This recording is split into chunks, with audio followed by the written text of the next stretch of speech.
بسم اللہ الرحمن الرحیم الحمد للہ رب العالمین والصلاة والسلام علی اشرف الانبیاء والمرسلین۔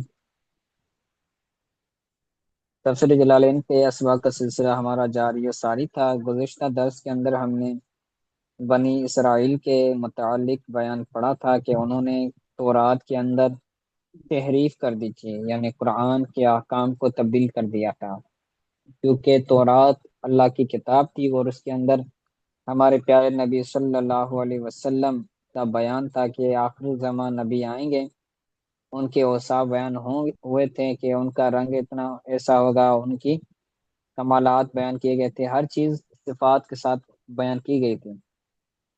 تو ان کی یہ سوچ تھی کہ اگر نئے نبی آ گئے تو ہمارا تو کھانا پینا بند ہو جائے گا، اس لیے انہوں نے تورات کے اندر تبدیلیاں کرنا شروع کر دی۔ اسی کے متعلق آج کا بھی ہمارا سبق ہے، تو پڑھتے ہیں۔ کہتے ہیں فوائل للذین یکتبون الکتاب بأیدیہم ثم یقولون ھذا من عند اللہ لیشتروا بہ ثمنا قلیلا۔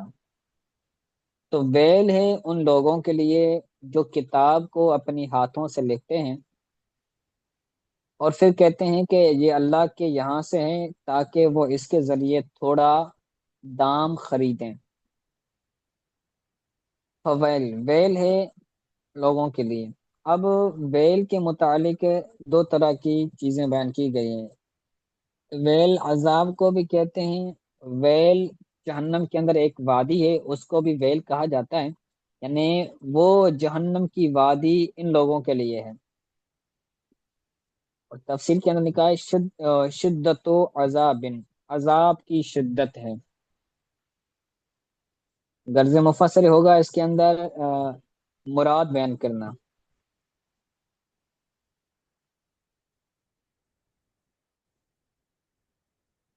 بیعدہم کے بعد نکالا مختلقا من عندہم، یعنی اپنے یہاں سے بناتے ہوئے، مختلقا بناتے ہوئے، من عندہم اپنے یہاں سے، اپنی طرف سے۔ تو اس کے اندر غرض مفسر ہوگا حال کو بیان کرنا۔ بیعدہم یہ جو جملہ ہے یہ اس سے حال ہے، یعنی وہ اپنے ہاتھوں سے اس طرح لکھتے ہیں کہ وہ اپنی طرف سے لکھتے ہیں۔ اللہ کا لکھا ہوا بھی، اللہ تعالیٰ کا بیان کیا ہوا بھی وہ لکھ سکتے تھے، مذمت اس میں نہیں، مذمت اس میں ہے کہ وہ اپنی جانب سے گھڑ کر لکھتے تھے۔ غرض مفصل ہوگا حال بیان کرنا۔ ثم یقولون ھذا من عند اللہ، اس کے بعد کہتے ہیں من الدنیا، یعنی تھوڑا ساز و سامان، تھوڑا سمن، تھوڑا دام لے لیں، من الدنیا دنیا میں سے۔ اور یہ کون کرتے تھے؟ ہم الیہود، یہ یہودی کرتے تھے، یہ یہودی تھے۔ غیروا صفات النبی صلی اللہ علیہ وسلم فی التورات و آیت الرجم وغیرہما وکتبوا علی خلاف ما انزل۔ وہ یہودی تھے جنہوں نے نبی کریم صلی اللہ علیہ وسلم کی صفات کو تورات میں تبدیل فرمایا۔ تورات میں حضور کی صفات بیان کی گئی تھی جیسا کہ میں نے عرض کیا، تو انہوں نے اس کو تبدیل کر دیا کہ تورات کے اندر لکھا ہوا تھا کہ وہ بہت حسین ہوں گے، جمیل ہوں گے، ان کا درمیانہ قد ہوگا، تو انہوں نے تبدیل کر دی کہ بھائی جو آخر زمان نبی آئے گا وہ طویل قد والے ہوں گے، ان کی آنکھیں اس طرح کی ہوں گی، تو وغیرہ وغیرہ جو بھی چیزیں تھیں۔ تو صفات، ایک تو صفات تبدیل کی حضور کی، اور دوسرا رجم کی آیت کو تبدیل کیا۔ شریعت عیسوی میں بھی وہی حکم تھا جو شریعت محمدیہ کے اندر حکم ہے کہ اگر کوئی بندہ شادی شدہ ہے اور وہ زنا کرتا ہے تو اس کو رجم کیا جائے گا، یعنی اس کو مارا جائے گا۔ لیکن انہوں نے اس کو حکم کو تبدیل کر دیا، لوگوں سے پیسے لیتے تھے، لوگوں کو پیسے لے کر پھر ان کی غلط تعویل کر کے، غلط بیان کر کے کہا کہ رجم نہیں کیا جائے گا۔ تو ایک یہ بھی تبدیل کیا، اور اس کے علاوہ اور بھی تبدیلیاں تھیں وغیرہ ہما، اور ان کے علاوہ اور بھی تبدیلیاں تھیں۔ وَكَتَبُوا عَلَى خلاف ما انزل، جو نازل ہوا تھا اس کے برخلاف انہوں نے لکھ دیا۔ حضور کی صفات تبدیل کر دی اور دوسرے احکامات بھی تبدیل کر دی۔ آگے کہتے ہیں فویل لہم مما کتبت ایدیہم، ویل ہے ان لوگوں کے لیے ان کے ہاتھوں کے لکھنے کی وجہ سے، یعنی من المختلق، من المختلق کی، یعنی گھڑنے والے ہاتھوں کی طرف سے انہوں نے لکھا، تو اس لکھنے کی وجہ سے ان کے لیے ویل ہے۔ پیچھے جو یہ احکامات بیان کیے اس کے اندر تبدیلی کو بیان کرنا غرض مفسر ہوگا، وضاحت کرنا بھی غرض مفسر ہو سکتا ہے۔ آگے کہتے ہیں ویل لہم مما یکسبون، وہ ویل ہے ان لوگوں کے لیے اس کی کمائی کی وجہ سے، یعنی جو کماتے تھے وہ رشوت ہوتا تھا، تو رشوت بندہ لے گا تو اس کی وجہ سے بھی اس کے لیے عذاب تو ہوگا ہی ہوگا، اور یہ تو تبدیلی کر کے احکام خدا بندی میں رشوت لے رہے تھے، تو ان کو تو زیادہ عذاب ہوگا۔ من الرشا یعنی رشوت۔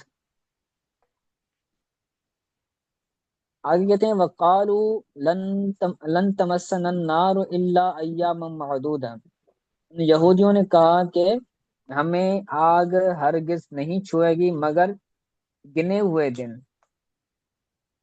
انہوں نے کہا کہ ہمیں 40 دن عذاب میں ڈالا جائے گا، پھر 40 دنوں کے بعد ہم ہمیشہ ہمیشہ جنت میں رہیں گے۔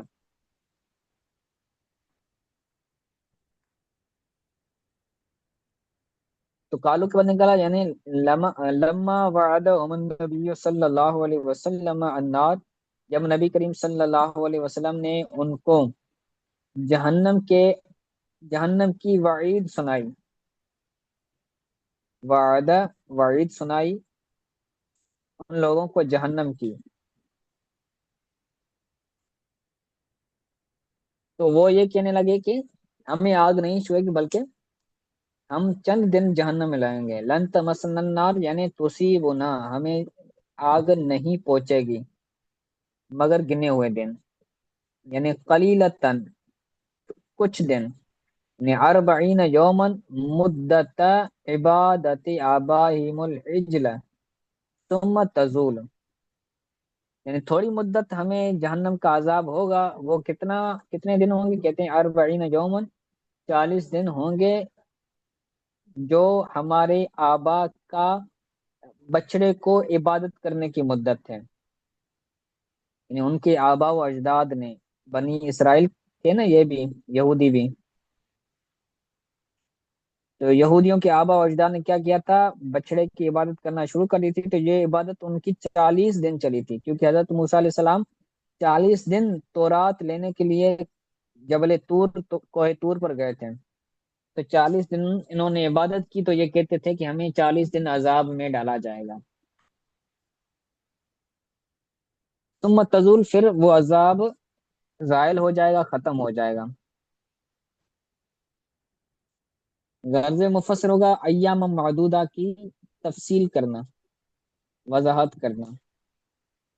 قل لهم یا محمد اتخذتم عند اللہ عہدا فلن يخلف اللہ عہدہ ام تقولون علی اللہ ما لا تعلمون، اے محمد آپ ان کو کہہ دیں کہ کیا تم نے اللہ کے یہاں کوئی عہد بنا رکھا ہے، کہ اللہ نے تم سے کوئی وعدہ کیا ہو کہ میں تمہیں 40 دن ہی جہنم میں ڈالوں گا، مزید نہیں ڈالوں گا، کہ کیا تم نے اللہ تعالیٰ کے یہاں کوئی عہد بنا رکھا ہے؟ قل کہنے کا اللہم یا محمد، یعنی اے محبوب آپ ان کو کہہ دیں۔ اس کے اندر غرض مفسر ہوگا خطاب مخاطب کو بیان کرنا۔ اتخذتم کے بعد نکلا حذفت منہ حمزۃ الوصل استغناء بحمزۃ الاستفهام، اتخذتم یسمتا، اتخذتم، حمزہ استفامیہ ہے، اور اتخذتم یہ اس فعل کا، اس باب کا حمزہ تھا، کیونکہ وہ حمزہ استفہام یا حمزہ وصلیہ تھا، تو حمزہ وصلیہ ملانے کی وجہ سے گر جاتا ہے، تو کہتے ہیں اس سے حمزہ وصل کو وصلی حمزہ کو حذف کیا گیا. کیوں حذف کیا گیا؟ حمزہ استفہام کے مستغنی کرنے کی وجہ سے.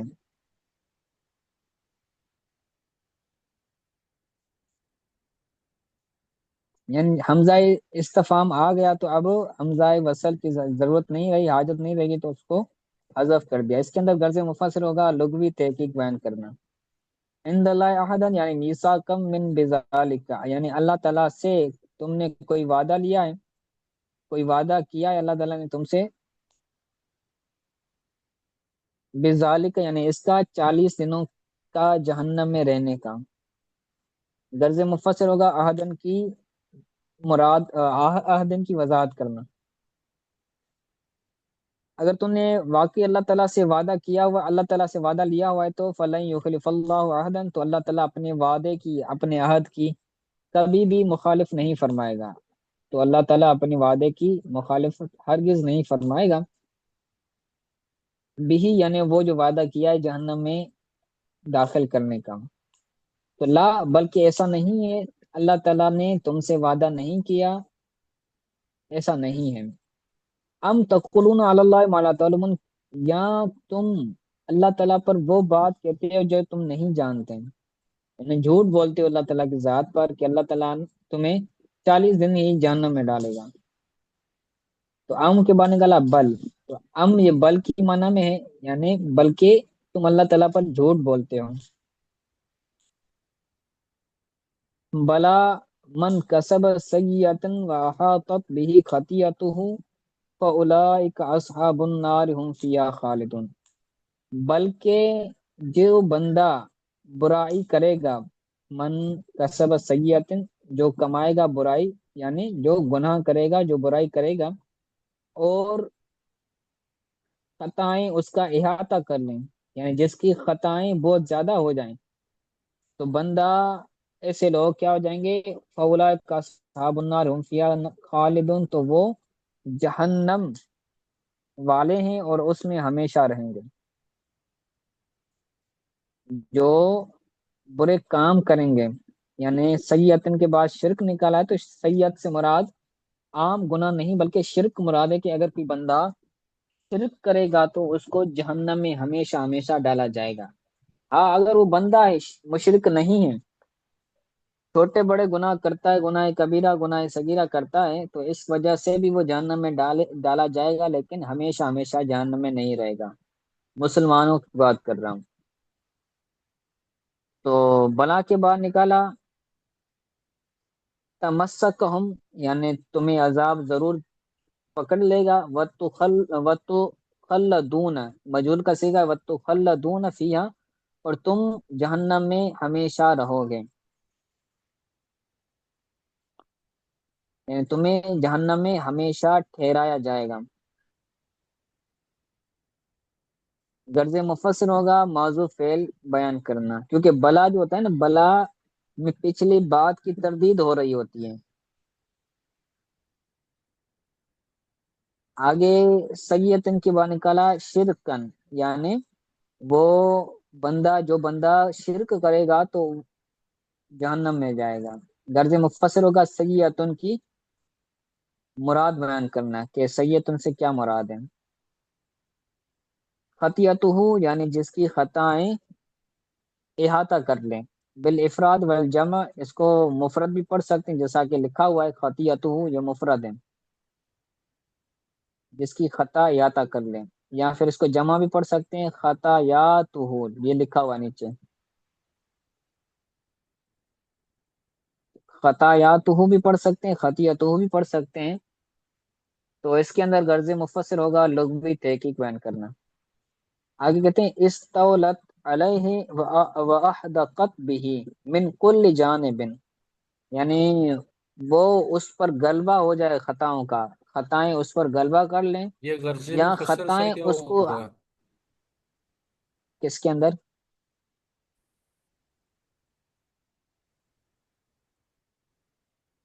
کس کے اندر غرض مفسر؟ یہ خطیئاتہ کے اندر جو غرض مفسر. افراد جمع اس یہ کے اندر بیان کیا نا میں نے کہ یہ لغت بیان کرنا، لغوی تحقیق کرنا۔ افراد کے اندر آپ نے کہا اس کو 70,000 تو اردو بھی پڑھ سکتے ہیں اور 70,000 جی جی یہ بیان کیا نا میں نے، شاید آپ تک آواز نہ پہنچی ہو، نیٹ کے سلو ہونے کی وجہ سے۔ اس کا میں نے بیان کیا کہ یہ جو ہے وہ لغوی تحقیق بیان کرنا اس کا غرض مفسر ہوگا۔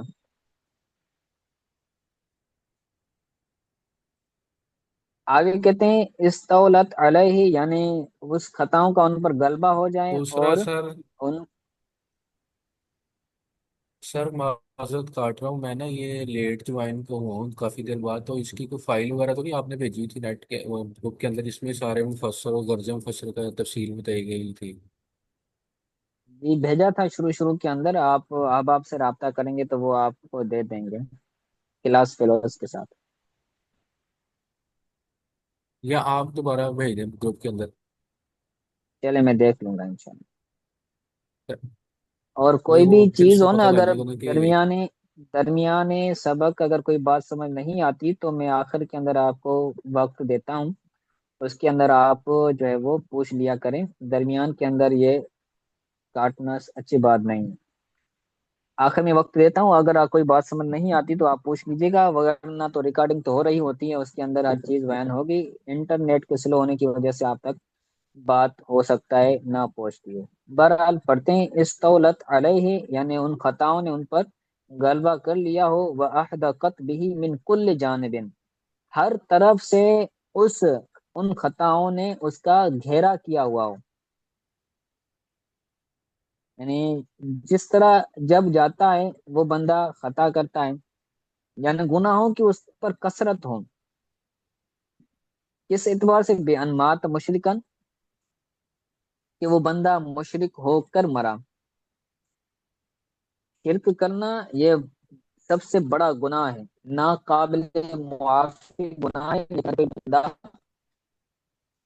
توبہ کر کے شرک سے توبہ کر کے بندہ اس یہاں سے جاتا ہے تو اس کے لیے بخشش ہونا ممکن ہے، لیکن اگر کوئی بندہ مشرک ہو کر جائے گا تو یہ معاف نہیں ہوں گے، اس کے بارے میں قرآن پاک کی اندر نص موجود ہے، صراط موجود ہے۔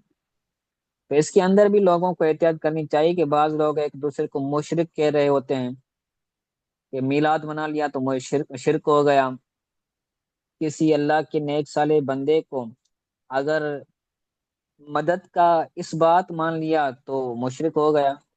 مددگار ہونا یہ مشرک ہونا نہیں ہے، اگر کوئی بندہ مددگار ہے تو یہ اس کا الہ ہونا نہیں ہے کہ اگر یہ بندہ مدد کر رہا ہے تو یہ الہ ہو گیا۔ الوہیت یہ الگ مقام ہے، الوہیت کا ایک الگ چیپٹر ہے،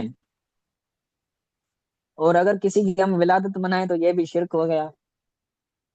تو یہ نفاق پر مبنی باتیں ہیں، یہ بے وقوفی پر مبنی باتیں ہیں۔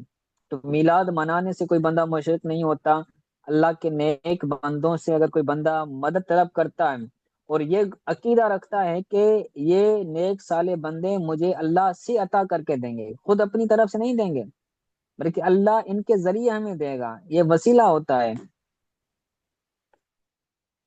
ٹھیک ہے؟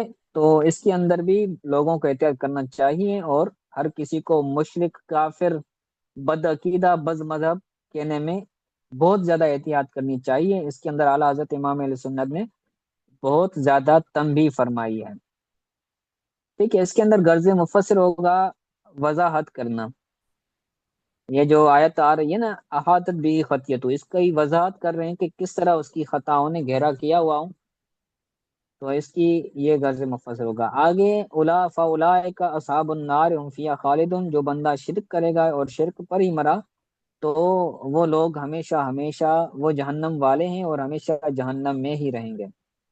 اب پیچھے تھا من، من کسب سیئتن، اس کی معنی کا اعتبار کرتے ہوئے یہاں پر جمع کا صیغہ لایا گیا ہے، ہم فیہا خالدون، بعد میں اولئک اصحاب النار هم فیہا خالدون، یہ تمام صیغے لائے گئے جمع کے۔ تو معنی من کی جو معنی ہے یہ جمع والی ہے، ویسے تو احاطت بھی کے اندر مفرد کی ضمیر ہے، کسبہ کے اندر مفرد کی ضمیر ہے، خطیئتہ کے اندر ہو ضمیر مفرد کی ہے، تو من کی معنی کا اعتبار کرتے ہوئے، رعایت کرتے ہوئے یہ جمع کے صیغے لائے گئے ہیں۔ روی فیہ معنی من، من کی معنی کی رعایت کی گئی ہے اس کے اندر غرض مفسر ہوگا لغوی تحقیق بیان کرنا۔ ٹھیک ہے، آگے کہتے ہیں والذین آمنوا وعملوا الصالحات اصحاب الجنت هم فیہا خالدون، جو لوگ ایمان لے آئے، صالح اعمال کیے، اچھے اعمال کیے، تو وہ جنت والے ہیں اور اس جنت میں ہمیشہ رہیں گے۔ تو یہ مسلمانوں کا، مومنوں کا بیان ہے کہ جو بندہ نیک اعمال کرے گا تو جنت میں ہمیشہ ہمیشہ رہے گا۔ وَإِذْ أَخَذْنَا مِيثَاقَ بَنِي إِسْرَائِيلَ لَا تَعْبُدُونَ إِلَّا اللَّهَ، اور اے محبوب یاد کرو جب ہم نے بنی اسرائیل سے پکا پختہ وعدہ لیا۔ کیا وعدہ لیا؟ کہ لا تعبدوا الا اللہ، عبادت نہ کرو مگر اللہ کی۔ یہ بھی ترجمہ درست ہے، عبادت نہ کرو مگر اللہ کی۔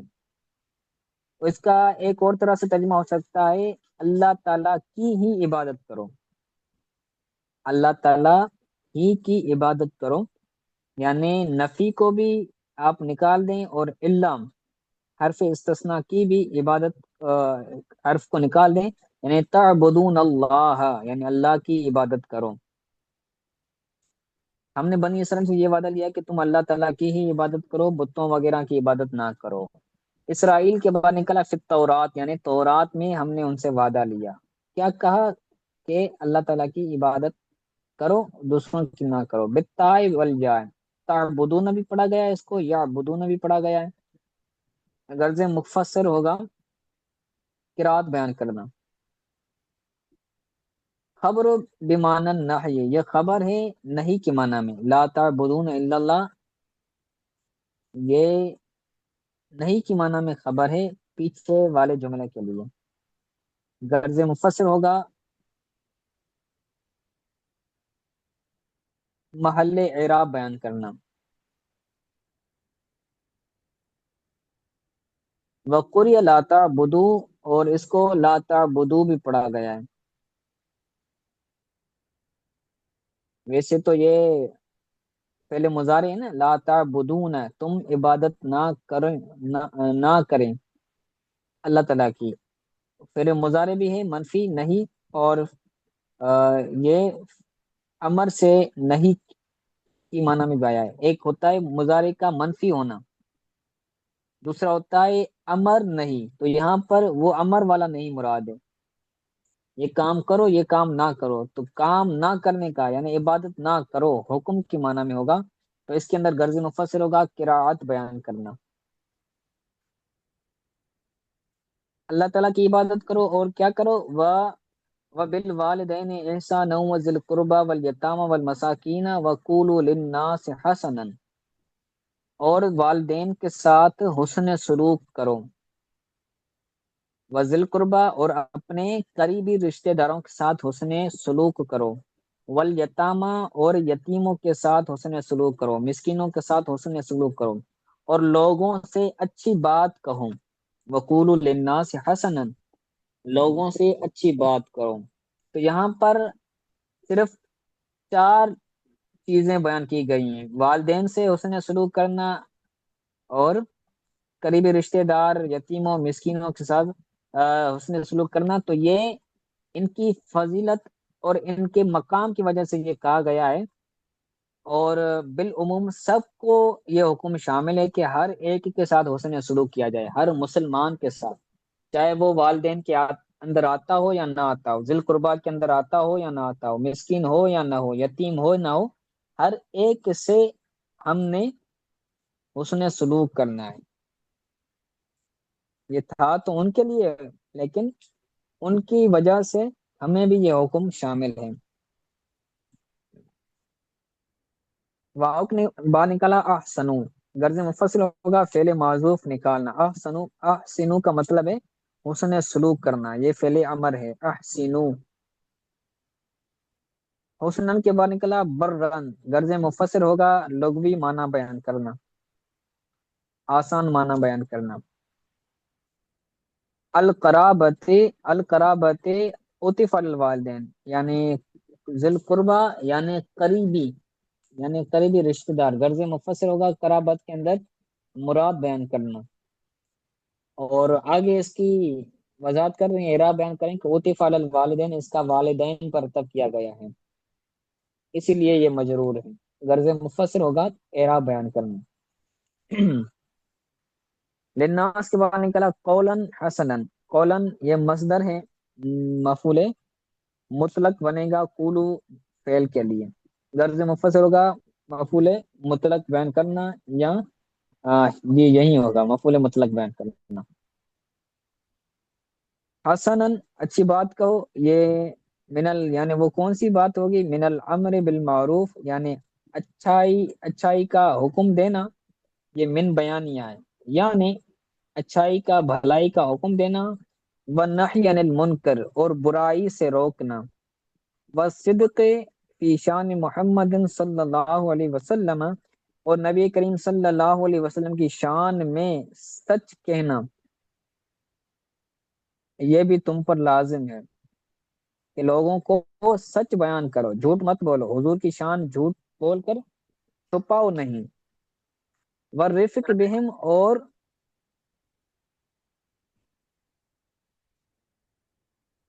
اور ان کے ساتھ رفاقت اختیار کرو۔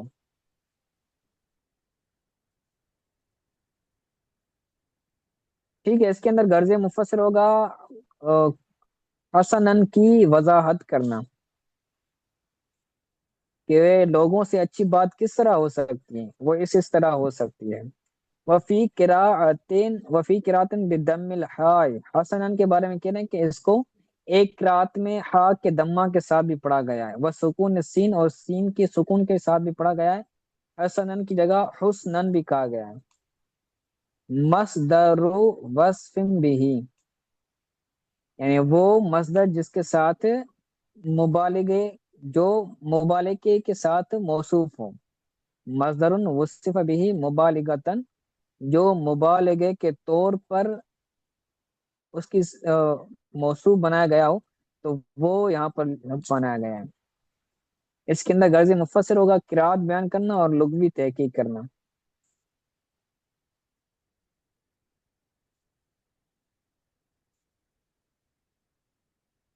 واقعی الصلاۃ وآتوا الزکوٰۃ، اور نماز قائم کرو، زکوٰۃ ادا کرو، تم فقبل تم ذالک، تو تم نے اس کو قبول کیا، یعنی جب یہ احکام تمہیں ملا تو تم نے قبول کر دیا کہ ہم یہ کام کریں گے، پھر تم پھر گئے، ثم تولیتم، پھر تم نے منہ پھیر لیا، الا قلیلا منکم، مگر تم میں سے تھوڑے تھے جنہوں نے منہ نہیں پھیرا، وانتم موردون، اور تم اعراض کرنے والے تھے۔ ثم تولیتم کے بعد نکالا، یعنی اعرضتم عن الوفاء بھی، یعنی وعدہ وفا کرنے سے، وفا کا مطلب ہوتا ہے پورا کرنے والا، اور بے وفا کا مطلب ہوتا ہے نہ پورا کرنے والا، یعنی تم نے اس وعدے کو پورا کرنے سے اعراض کر لیا کہ ہم ایسا نہیں کریں گے، منہ پھیر لیا۔ اس میں التفات ہے، فیہ التفات عن الغیبت، اس میں غیبت سے التفات ہے، پیچھے جو جملے آ رہے تھے وہ سارے کے سارے غائب کے تھے، کہ اقیم الصلاۃ، نماز قائم کرو، زکوٰۃ ادا کرو، تو یہ غائب کے صیغے تھے، لیکن اب مخاطب کے صیغے استعمال کر رہے ہیں کہ تم نے منہ پھیرا، تو غیبت سے خطاب کی طرف التفات ہوا ہے۔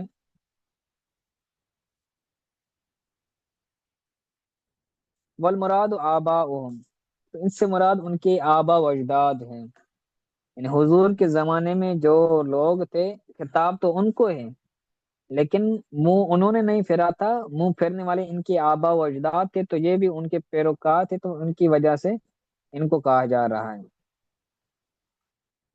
تم کے بعد عورت تم عن الوفاء بھی، اس کے اندر غرض مفسر ہوگا تم کی آسان معنی بیان کرنا، فیہ التفات عن الغیبت، اس کے اندر بلاغت کا نقطہ بیان کرنا غرض مفسر ہوگا۔